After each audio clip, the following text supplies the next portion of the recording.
Okay, I'd also like to start by thanking the hosts, Kevin and Yewen-Sin, and I guess Tom, who's not here. It truly is a pleasure to come back to Berkeley, both because I got my PhD here and have many close friends and fond memories of Berkeley. But I've also been off in the wilds for the last close to probably 5 years, retraining myself in largely social psychology. And so in a way, this is the first opportunity I've had in an intimate setting to return to China studies. So in a way, it's a very good topic for my return to China studies. What I'd like to talk to you about today is, well, let's start with the South Park. Let's see how well that does. Get the conversation going.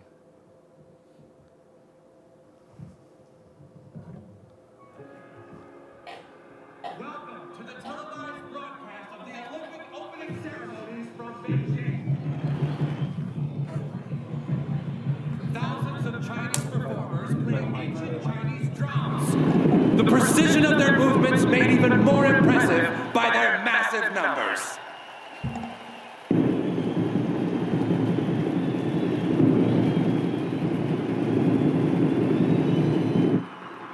No! The Chinese, no! Somebody has to stop them!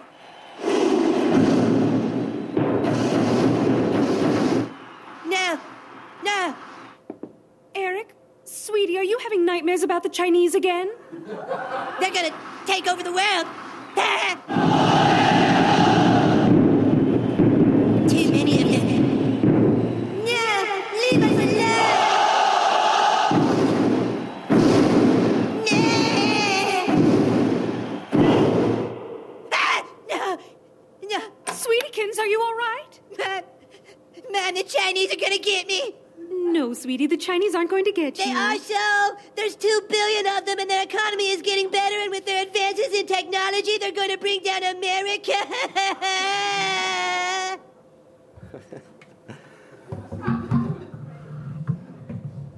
All right. Let's see. Sorry, you're actually going to have to listen to me and not just South Park, so I know it'll be a letdown. But I think that wonderfully captures many of the questions that have been motivating my initial research in political psychology. And that is the broad question, and the broad initial project has been trying to understand the determinants or sources of mutual perception and misperception, security and insecurity in U.S.-China relations. And what I want to introduce to you today, and this comes out of a research lab, and I've actually given it the name lab, so it's got a little bit self-conscious about that after yesterday's discussion, but that's what positivist experimental psychologists call these things, is laboratories. And we actually finally formally launched our lab at the institute I direct last fall. And those of you who are Berkeleyites may recognize Peng Kai-ping, a cross-cultural psychologist here. And I guess I'll take this moment to clarify one thing from yesterday. The psychology that I'm going to be talking about is quite different from the psychology that Zhang Li was talking about yesterday.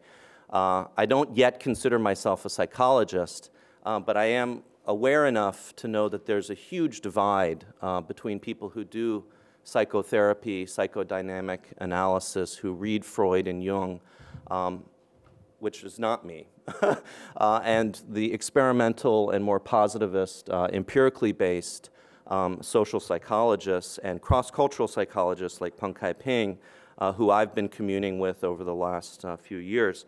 What I'd like to do today is try to give you a little bit of a whirlwind overview of some of the initial work that's come out of this initial project. A few of the papers I'll be drawing from have already been published. Several of them are in the pipelines. If you're particularly interested in the Olympics, I do have a piece in a recent Journal of Contemporary China in which I actually discuss that South Park episode in more detail. What the South Park episode raises for me is the question of, what is it that makes Cartman have nightmares about China? I mean, what is it about him that leads him to have this way of thinking about China? Why the images of the rows and columns that are so evocative of our popular culture in America? Is it tying in with our very core liberalism and concern about individual liberty? Why is he having a nightmare about it? Is there something that's not simply ideological, but even potentially subconscious? So what I'm going to do, and depending on how well I use time, I'm going to try to do all three of these things, but at least the first two, because that's been the majority of the research, which is looking at what psychologists call individual difference variables and how they impact mutual perception, although I'll be focusing just on the American side. But let me just sort of give you the big bang kind of finding so far in my research, which is that when it comes to American attitudes towards China, the category of variables that seems to matter the most and have the most explanatory power is ideology. It's things like conservatism and liberalism, and not nationalism, surprisingly. On the Chinese side, I have searched for ideology, and I have failed. May not surprise many of you, but it doesn't take much to uncover the impact of nationalism on Chinese attitudes towards America. So this is sort of the basic, broadest level finding for this research project. The second category is something I've just started to work on, which is looking not just at individual difference variables or relatively enduring traits that differ among individuals, but looking at how situational variables impact attitudes. So I'll be talking a little bit about interpersonal contact. So if an American has traveled to China or interacted with many Chinese in America, and media exposure has been a hot topic ever since Tibet in the spring of 2008 and anti-CNN.com. A lot of talk about how those situational variables impact attitudes. And to give you the punchline ahead of time, they don't matter nearly as much as you would think. And the huge Chinese investment in new media, Confucius Institutes, it's fighting a tall battle against the powerful effect of ideology. It does not have the impact that certainly Chinese nationalists who are pissed off about the Western media seem to suggest that it did.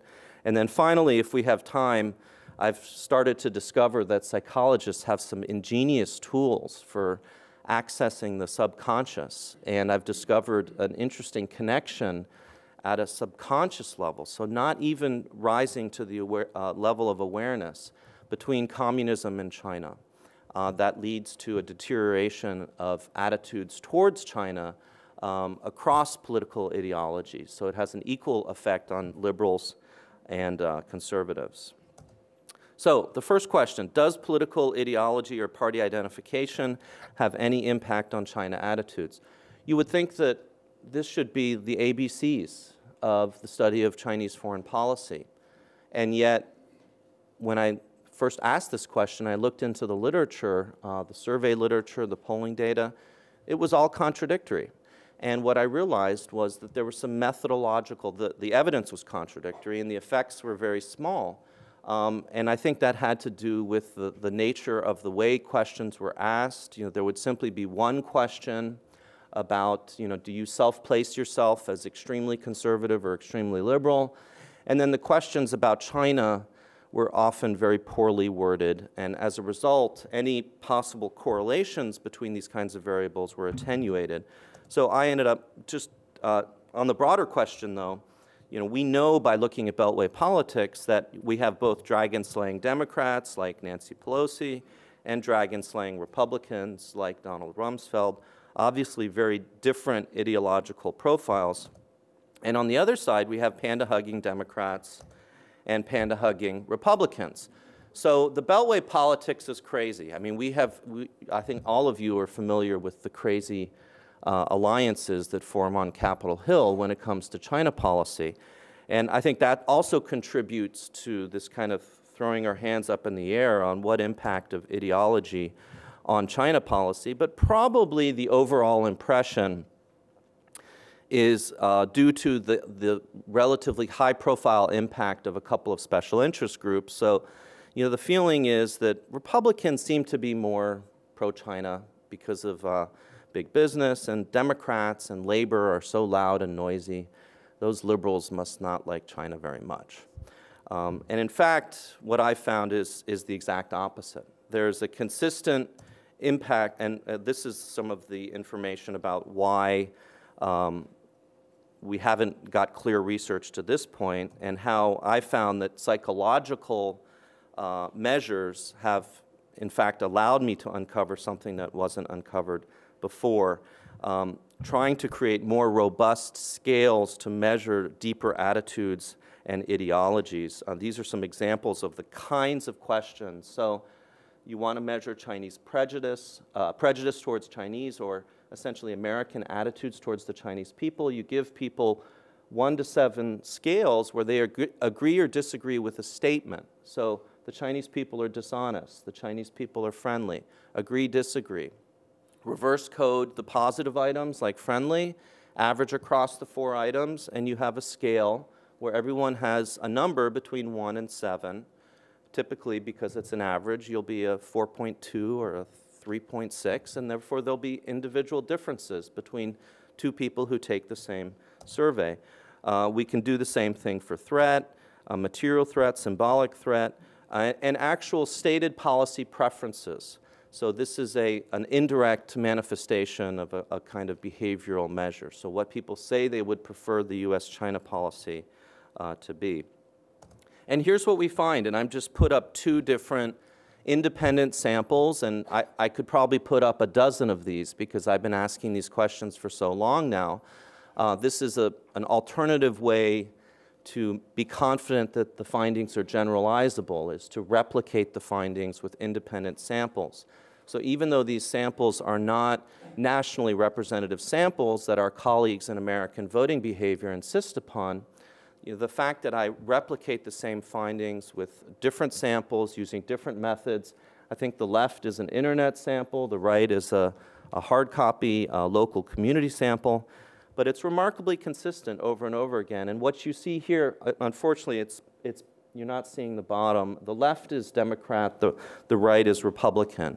So with the exception of the white triangle and the dashed line at the bottom, which is prejudice, where there's no statistically significant difference between Democrats and Republicans, on all the other measures of attitudes and policy preferences, Republicans are significant, holding all else equal, and on average, Republicans have much tougher attitudes towards China. And the same thing holds up if you measure liberal versus conservative rather than Republican versus Democrat. Now, so then you ask, well, why? What's driving this? And this is a symbol of both my pride and my frustration with what I've been doing. Because I set out to try to figure out, well, what exactly is it about liberals and conservatives that seems to be driving this difference? And I sought to measure the different dimensions of American ideology in as comprehensive a manner as I could. And lo and behold, you know, I discovered 6 unique sort of dimensions of American ideology that had unique impacts on China attitudes. So this doesn't even include ideological components that had no impact. So what's missing from the left among those 6 is something like economic nationalism. So, it's not economic nationalism, but economic ideology. For example, market fundamentalism. What we found was that had no impact on China attitudes. If you were someone who was very pro-market, pro-free market, or you're someone who felt that the state should intervene in the market and should regulate more, didn't really have a huge impact on China attitudes. So it wasn't in here. And what's interesting about this scale is it shows a lot of things that are intuitive and some things that are surprising. In many ways, the bottom one, the one that says individual rights, that is a libertarianism scale that I created that is composed of a bunch of items that basically tap an individual's beliefs about individual versus the state. So how negatively do they view the state? A very classic libertarian kind of thing. And I would argue that that's probably what was going on in the South Park clip that you all saw. And the reason I would make that interpretation is you saw the huge numbers, right, of all the PLA drummers, and then you saw the Steels, you know, and he was stuck in the middle, right? So it's that classic liberal individual fear of the state. And what you see is a pretty significant impact where the more libertarian you are, the less you like the Chinese government. So neg-re China government is attitudes towards the Chinese government. And then the less you like the Chinese government, the more you want to contain China. But libertarianism has no impact on attitudes towards the Chinese people or prejudice up above, which makes total sense. Conversely, if you're, say, a group rights person, a kind of ACLU type, you will like the Chinese people more. That's the group rights is the second from the top left. You will have less prejudice towards China, and you will want a more friendly policy towards China.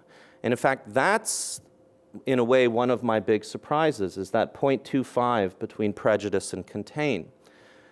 International relations theory almost ignores race or racism as a component of as a determinant of foreign policy. And what we found, and so what I was expecting was that regime type and attitude towards a state is what would be the dominant influence on policy preferences. But in fact, I'm consistently finding that prejudice has a greater impact on policy preferences than does attitude towards the government. So the 0.25 is higher than the 0.17. That is a very surprising finding. But it's encouraging, because overall, if I showed you the mean scores, you would find that Americans have a much more positive attitude towards the Chinese people than they do towards the Chinese government. So even though I've labeled that prejudice, the mean scores are actually well below the median cutoff of 4 on a 1 to 7 scale. Typically, I get about 2.6, 2.4 as a population mean on prejudice scores. So basically what this says, if you want to take the optimistic spin, is most Americans like Chinese people, and for that reason, they want more engagement and less containment of China. Now, we could spend a lot of time going through all the details of this. Maybe I'll just point out two more. The cultural conservatism has both a direct and indirect impact on policy preferences. You can imagine, but you can't prove from this exactly what each of those paths means. And this gets back to some of our methodological discussions the other day. In the end, this kind of advanced structural equation modeling and statistical analysis still requires interpretation. And that's why, in a way, the substantive China studies knowledge is so important. Is to do good interpretation, you need to have a kind of broad interdisciplinary knowledge. Here's how I would interpret that. I would say that the 0.08 that goes from cultural conservatism to negative towards the Chinese government, the cultural conservatism is composed of items like attitudes towards gun control, school prayer, feelings about traditional authority dynamics. You can basically think about it as religious right. The higher your score, the more on the religious right you are. I would argue that it's probably the atheism of the Chinese Communist Party that is driving the negative attitudes that cultural conservatives have. But then the direct arrow maybe has more to do with the kind of divide we talk about in this country between spanking and non-spanking states. Essentially the idea that conservatives have a basic belief in the efficacy of force in bringing about certain outcomes, whereas liberals tend to think it's better to try to persuade and you shouldn't spank your kids. That's probably the 0.21, where cultural conservatives tend to be more inclined to sort of tough love kind of idea about foreign policy. Nationalism, which is defined as basically the belief in the superiority of one's own country over other countries, interestingly, has no mediated impact on policy preferences. So it doesn't impact attitudes, it just has a direct impact on policy preferences, which makes sense given that the definition of nationalism is basically America is superior to other countries. And so you can imagine when you isolate the nationalism from its other components, and that's what's going on the far left with all those curvy lines connecting each of those variables. What that's doing is controlling for each other so that you're looking purely at the nationalism component. It's basically saying, well, we're superior, you're threatening my sense in our superiority, and so we want to punish you and push you back down. Social dominance, nativism, these are basically negative attitudes towards immigrants. Social dominance, belief in how minorities should know their place and they should stay in their place. So, the more social dominance orientation, the more prejudice you are towards Chinese, the more you want to contain China. So that's one paper that I've been working on. And having no luck publishing in political science journals because it's way too complicated. Way too complicated. And political science is a largely deductive discipline in which scholars strive for parsimony above all else. And the primary commitment is not to the empirical reality of the world we live in. And so I actually blame Berkeley for my predicament on this paper, because I am proud to say that from Kevin and Liz, and also from Ye Wenxin and Andrew Barchet, the courses that really influenced me taught me one thing: go to the sources, be true to the empirical material. And although I'm using psychological methods here, I'm not theory building. I'm actually trying to engage and understand the messy reality of the disparate ways in which ideology impacts American attitudes and policy preferences towards China. And political scientists look at this, and one review is, well, why are you choosing China? How does that help us understand IR theory? And so he said no. And then the other guy said no because this is too complicated. It's not parsimonious enough. So why should we publish this? And believe it or not, it ends up being area studies journals where people actually have a commitment to the empirical reality, and they think this is substantively important. So even though they don't necessarily understand the methods, they're more interested in possibly publishing this kind of thing. So switching to the second, and I'll probably end up skipping on the third. Okay. Let me just quickly, the other side to this kind of dispositional kind of variable are situational determinants. I mentioned that Confucius institutes are built on this idea that increasing contact and knowledge about China will improve China attitudes. I mentioned the Tibetan protests and how that led to the anti-CNN kinds of things. And basically this is underlying this is the idea that it's the American people are misled, and therefore that creates anti-China attitudes. Chinese government has to get up and do something about it. Apparently they're trying to create, China's Al Jazeera, to sort of compete in the media market, make China look better. See this in the opening ceremonies of the Beijing Olympics, where they literally visually try to rewrite Western views of China, and they add the smiley face at the very end, to the picture so that the landscape of China is not too scary to those Westerners. Didn't work, right, as we know from Cartman. But this is the final structural equation model that came out of it. This is complicated as well. And let me just say a couple things and I'll end, because I know I've gone over. But basically what this shows is that, as expected, contact quality between an individual and their interactions with Chinese people reduces prejudice, which leads to desires for friendlier China policies. That's the standard contact theory proposed by Gordon Allport, a key social psychologist back in the 1950s. In fact, that's the research that led to busing the civil rights movement in the United States in the 60s.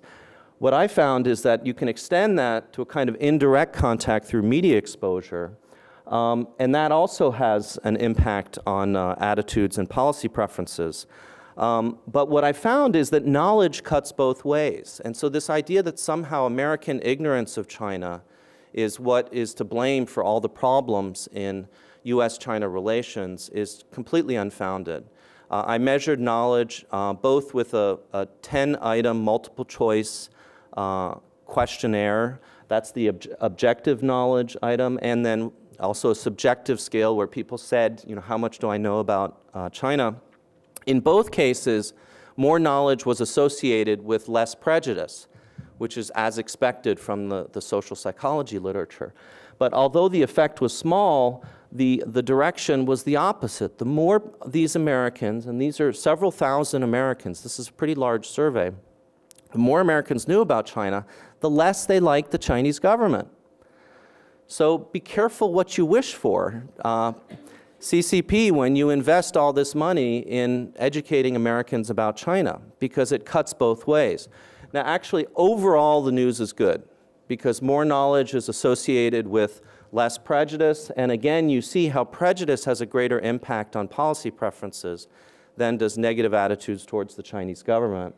But it's a complex situation, and if you look at the numbers overall compared to the previous structural equation model, they're much smaller. So knowledge, interpersonal contact, media exposure, these things that are the usual villains for the issue of mutual perception actually don't have nearly as big of an impact as pre-existing ideologies. So maybe I'll end things there. If people have questions later, I can talk a little bit about some of this work at the subconscious level as well. Thank you. Thanks. Thanks very much. Mary? Oh, my water. Now we're going to have the pleasure of hearing Mary Gallagher.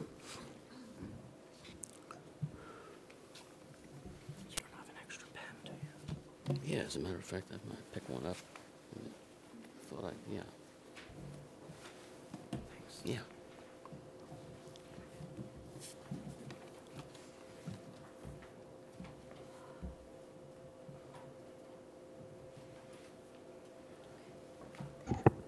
Thanks, Stanley.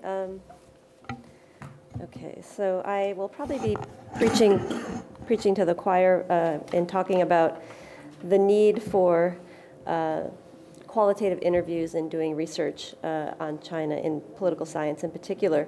I'm going to talk a little bit about my own research and how it led me to emphasize both the use of a survey and qualitative interviewing in combination. And I'm going to talk a little bit about the results, but mainly more about the need for interviews to be integrated into political science training for graduate students, and more consideration about interviews in research design when students go out to do their dissertations and their fieldwork. The connection to political science and to arguments in political science about methodological debates is that we often have a false dichotomy between qualitative researchers who are interested in meaning and quantitative researchers who are interested in accurate measurement. It's, I think, an obvious point that in order to understand what we're measuring, we need to understand the context of where we're doing our research and how our research questions are interpreted in the field. So the takeaway or the argument, and this is part of a project which will be a book about using interviews in political science research, is that this should be part of the research process for most graduate students and that it should be part of their training. It's increasingly common in political science research that students do not do field work, but rather use surveys that have been prepared and implemented by outside other universities, large-scale survey projects like World Values Survey, which is done at the University of Michigan, the Asia Barometer, the European Barometer. So you're basically accepting the questions and interpreting the questions without any situational experience in the context of where those questions are asked. So this is a kind of trendy thing to talk about in political science. It's called mixed methods or multi-methods approach. I'm a little bit in disagreement with qualitative researchers who argue that this is a way to combine quantitative and qualitative research in order to prove relationships, prove statistical relationships. So it's very common right now to do a cross-national analysis, for example, between economic development and democracy, and then so does economic development lead to democracy is a big question in political science, and then to do some case studies where you examine this in certain countries over time and make the argument that your case studies have proved the causal mechanisms that are revealed in the statistical research. I disagree that this is actually what you can do you can use qualitative research for. Case studies do not prove the statistical relationships. They may just add sort of added value and demonstration of a possible causal pathway, but they can't actually provide proof. I don't know why, I think that was for South Park, and I don't have South Park, so. So this is more about how they complement each other rather than cumulative, adding to cumulative scientific proof. So, however, I do think it's still positivistic in the sense that I am trying to find what I think is sort of an objective relationship between variables in a social context. But as Peter also pointed out, we all interpret data. All of our work is basically interpretive, whether it's qualitative or quantitative. So the first thing I want to talk about, and this is in the paper as well, the paper basically argues there are 3 points in time or 3 points during the research process where qualitative interviews can be used effectively to improve surveys. And this is just one way that qualitative interviews can improve research. It's not the only way, but it's one that's kind of ignored in political science. So the first point in time where it's useful is before you actually write the survey. And this is about concept development and measurement of concepts.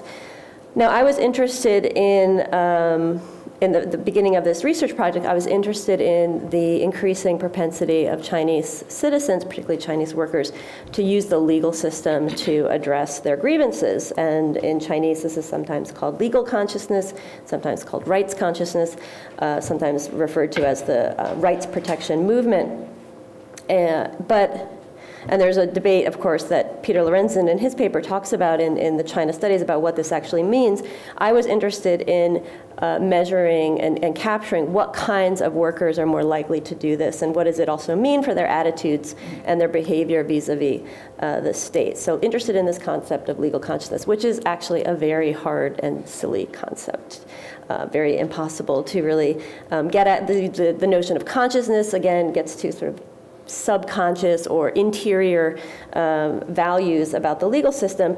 It's a very well-known concept in American studies of law and society, but it's still, I think, quite hard to figure out what it actually means. And I think there's a tendency in the American literature as well to assume that legal consciousness means the propensity to use the legal system or the propensity to take social disputes and make them into a legal problem, or to blame someone for your problem, and then also to invoke legality, either in a court or in a conversation or as part of a strategy to resolve the dispute. It's typical then to think that all of these aspects of legal consciousness go together in sort of an additive way, that if you know a lot about the law, you're likely to have positive attitudes about the law, and then you're also likely to use the law, and that you should put these together to get some sort of measure of high or low legal consciousness. And before I did the qualitative interviews, which were 50 interviews with legal aid plaintiffs in Shanghai, we were beginning to write a survey where we were trying to capture legal consciousness. And the qualitative interviews in Shanghai made us realize that we cannot put these things together in a simplistic way, assuming that they will give us a measure of high legal consciousness. And so what we argued instead was that legal consciousness has two components. One is an internal efficacy, a feeling of the person of stronger confidence that they are able to use the legal system effectively, that they're well educated about the law and therefore can be efficacious when using the legal system, versus a judgment, kind of objective or external judgment of the legal system and institutions. So internal efficacy is how well can I work the law, external efficacy, how well does the law work. And without those interviews, I don't think we would have been able to make that connection and see legal consciousness in a more complicated way. There are some other examples that the qualitative interviews expose that we hadn't fully considered before, about motivation and about rationality, because clearly in the qualitative interviews there were people pursuing their legal case well beyond a cost-benefit analysis, well beyond what they would have earned even in a victorious court case. So we also wanted to take that into account. And then relatedly, the unexpected answers to typical questions, and asking about the value of legal aid, assuming that the most important thing about legal aid for poor workers is the fact that it's free. Many other workers talk not only about it being free, but actually because it provided them a space to talk about their problems and to get help and to get empathy. So we also paid more attention to that in the survey. The second point where the qualitative interviews became important was after the survey was done, when we were interpreting the survey data. And this in particular, in looking at attitudes towards the legal system, what struck us doing the qualitative interviews is how differently younger workers versus older workers talked about their process, what kinds of dispute resolution mechanisms they tried. For example, older workers almost always used petitioning as part of their legal process. Younger workers very rarely did so. And it really came out in the qualitative interviews of this age difference. In the survey as well, we find that age is important. We also find education is important. And in interpreting what does that mean, so what does this age difference mean, we needed the qualitative interviews to inform us about this is not really an age issue. It's not that older workers are different than younger workers. It's really a cohort effect. It's really a generational difference between younger and older workers. So, for example, so we focused on two losers. This is in a paper, and used this kind of information from the qualitative interviews to help us interpret the statistical significance of age. So Zhang, he was born in 1948. These are all Shanghai residents. Not everyone was a Shanghai resident, but these two people are. Zhang was employed in a Shanghai state-owned company. His employment got increasingly less secure during the 1990s. He was laid off just prior to retirement and loses his pension. He sued to be reinstated, and he lost, but he received a little bit more severance pay. Wei was born in 1969, entered the workforce first in a large Sino-French joint venture. It's a very big hypermarket in Shanghai, if you want to guess who it is. Yes. He asked the employer to pay overtime. After asking for the overtime, he was fired. He sued for overtime and compensation. He lost, and then the decision was posted in the store's break room for other workers to see. So both of them had sort of a bad experience with the legal system, but their behavior and their evaluation of the process was quite different. And so we then looked at these different aspects of mobilization, who they targeted. So a socialist worker is almost always suing a state-owned company, so you're suing not only your employer, you're also suing the state. For most of these younger workers, they're suing directly just an employer after privatization. The pattern of mobilization is different. There's a lot of petitioning by older workers. There's hardly any petitioning by younger workers. In fact, I finally found in Shanghai he was a cook in a state-owned restaurant in Africa, and had a dispute, and when he went back to Shanghai, he sued his employer, who was a Chinese company, and he wrote a letter to the Shanghai mayor, and I was so excited that I had finally found a younger worker who seemed, connecting this dispute to politics, and I asked him why he decided to petition, in a sense, to the mayor, and he said his mother made him do it. So, again, it sort of, reinforced to us this large difference between generations.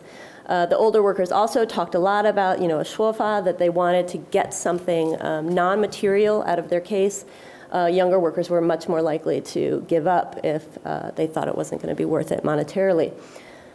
And the strategy, of course, and how the discourse that they invoked in the qualitative interviews was very informative for figuring out what's the political socialization, what's the difference in political socialization between workers who entered the workforce during the socialist period versus workers who entered the workforce during the reform era.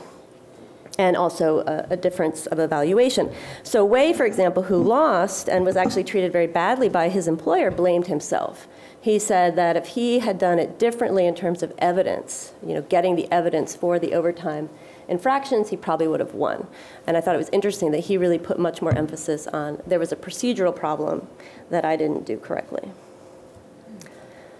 So the last aspect of how the qualitative interviews were effective in helping me and in co-authored articles with other people interpret what are these relationships between workers, the state, the courts. Oops. I don't know. I have multiple updates available. Yeah, okay. So, and again, for political science, this is a big issue because there's so much cross-national survey analysis going on where you're looking at what you think is the same phenomenon over across different countries. So if you're looking at elections or political participation, attitudes towards the judicial system or the legislature, and it's an assumption, I think, that these things are all the same and all measuring the same thing. So for two examples out of this work, one, and Stanley and I were just talking about this, about mediation. So we asked about attitudes toward mediation and propensity to use mediation among Chinese plaintiffs. The important thing to know about mediation is that mediation in China is often not voluntary. It's often part of kind of a coercive mediation, either by judges or arbitrators. And so you can't interpret that mediation rate with other countries without that kind of added knowledge. And the qualitative interviews gave us a lot of information about how coercive mediation is done and how it's actually implemented in the judicial system. Probably the more important aspect of the findings in relation to a common assumption, I think that well, let me first say what the finding was, and then I'll talk about how the qualitative interviews helped. So one of the things that we found out in the qualitative interviews, again, unexpected, but one of the questions we asked was, how did you find out about legal aid? I think I had the assumption in my head that most people would have found legal aid from family, coworkers, sort of a kind of a social network effect. Most of the people predominantly said, I learned about legal aid from the newspaper. From the very traditional Shanghai Shinmin Wanbao, which is a popular Shanghai newspaper. And the traditional media played a very large role in leading people to the legal system and also giving people a sense that the legal system would be useful, would be efficacious for them. Now, I think there's two ways we can interpret that media effect. So we find a media effect. The media is important to people. Now, one of the interpretations is that propaganda in the media is surprisingly effective, and it's teaching people what the Chinese state wants, which is you should use the legal system to resolve disputes. You could also have a different interpretation, which is that the media is independently mobilizing citizens and sort of having a more autonomous or independent effect on, potentially politically important behavior. And what we found is actually that the media still has the same, and we did this through not only the qualitative interviews, but also through content analysis, and then I had a grad student who interviewed editors. We found that actually the content of the media is not that different from old-style propaganda about the legal system and its importance for social stability. And so it's really that the media effect is more powerful because the media is presented in a more commercialized way and in a more independent way, which is not separate from the government message. So the media exposure was positively associated with higher levels of confidence in the labor law, with radio and TV content most effective. And you might know there's a really famous TV show which has a lot of very vivid stories about people who are, have grievances, are being treated unjustly, and they find solutions through the legal system. And this goes along with Chinese state propaganda about the legal system, but does it in a much more effective way. So that the media is really having this effect because of the success of commercialized propaganda. Okay, so I think I'm done because I've run out of time, right? Yeah, yes, I sorry. am. So the end of the paper, which ends sort of abruptly because I haven't finished it yet, is just strategies for interviewing, which I'm sure I don't need to tell people here. So, thank you. Thank you very much.